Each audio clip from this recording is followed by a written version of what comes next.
Okay, round 3, ding ding, and I've come back over to the house, which is where all these pictures were being kept, and I've come outside because the light is really bad inside.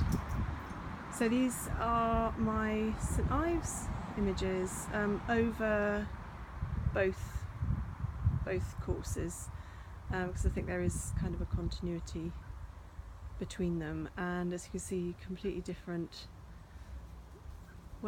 colour palette, similar vibe I think in some ways, although maybe not immediately obvious. I really like this work, and I think once it's framed it's going to look really good. I'm really proud of it, I have to say. So let's just start top left and work through. So this was kind of as a result of sketching the town.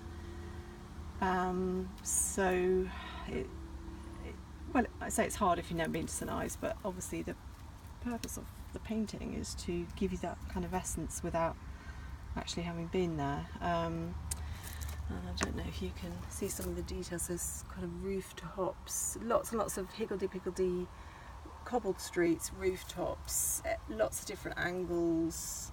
The St Ives colours are quite distinctive. This is the St Ives colour palette really in this one. Sort of sands and soft reds and blues of the sea, which is a colour that's unlike any other seascape in Britain, and that's what St Ives is famed for.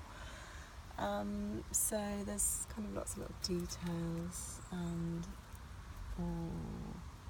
I really like this one. I think it'll look great in a frame with a big mat around it. These two I did almost as a pair, and this was looking at the landscape of the rocks and the bay and the beach, and just getting the essence of the energy of the waves, and the rocks varying colour from black to sort of Payne's grey to almost this licheny yellow that grows on them, and then there's hints of turquoise in the water as well, and yeah, I think what these pictures have taught me, this whole set, is that I needn't dismiss landscape painting as something that's not for me, because I just maybe need to reinterpret the meaning of landscape. So for me it's more about space maybe than place, so it's the energy of space rather than what you see in the topographical landscape around you. It's about taking what you see as well as what you feel and you hear, and the experiences you have there and the memories you have, and all the sort of filters you put on that, and you're distilling all that chaotic thought into something which makes maybe more sense. Maybe it doesn't make any sense, but it certainly evokes for me. I mean, oh gosh, I look at these and I'm right back there straight away. My sister-in-law wants this one for her kitchen.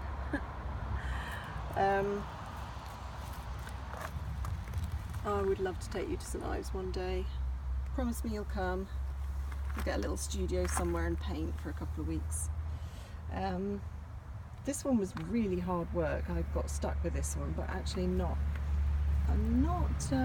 hating the way it's come out, and I haven't looked at it since I got back from St Ives because it was still in the portfolio. And actually I'm really liking it now. That's kind of sea spray and beach and surf, and oh, lovely. I want to go back. And these two, although I did paint them in St Ives, they speak to me more of Dartmoor, which is where I spent the week before I went to the second St Ives trip. And we did a lot of walking, and it really feels like Dartmoor to me. which is fine. You can kind of see a landscapey skyline there, and I like the simplicity of the sky compared with, you know, it gets slightly busier further down the image, and then it kind of simplifies again down the bottom.